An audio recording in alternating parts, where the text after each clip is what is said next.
8 months ago, my parents took my phone, while my sister screamed in pain. 2 rooms away, then told me to go study, because hospitals are a scam. You know those moments when your entire world shifts? When you realize the people you trust. Most are clinging to a belief that could cost you everything. For me, that moment hit hard when I was just 16, desperate to save my family from drowning, and my parents.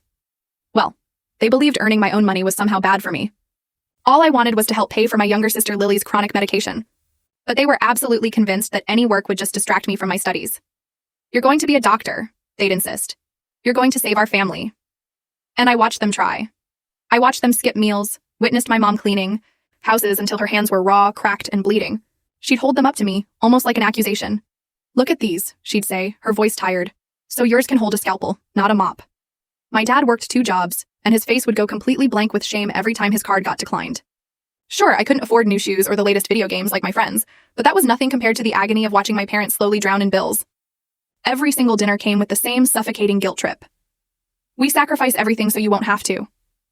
Or my personal favorite. "Other kids work because their parents failed them. We didn't fail you." They were drowning, absolutely submerged, in debt but too proud to ever admit it. Then, at a family BBQ, a lifeline appeared. My friend's uncle owned a construction company and he knew about our situation.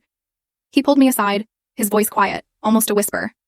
"Listen, if you need work, just show up at 7 a.m. this Saturday. Tell your parents whatever. Everyone needs their own money. You never know what's going to happen." It was exactly what I needed to hear. That Saturday, I told my parents I'd gotten into free SAT prep that met every morning. They were suspicious, but they accepted it. For the next 2 years, I showed up at those construction sites. I'd shower there, and Uncle would even bring me a clean uniform. Most of what I earned, I saved. The only thing I spent money on was Lily's medication, leaving extra refills in the medicine cabinet so my parents would think they'd just miscounted. They never figured it out. I kept saving every penny because deep down I had this terrifying feeling that something far, full story video added in below.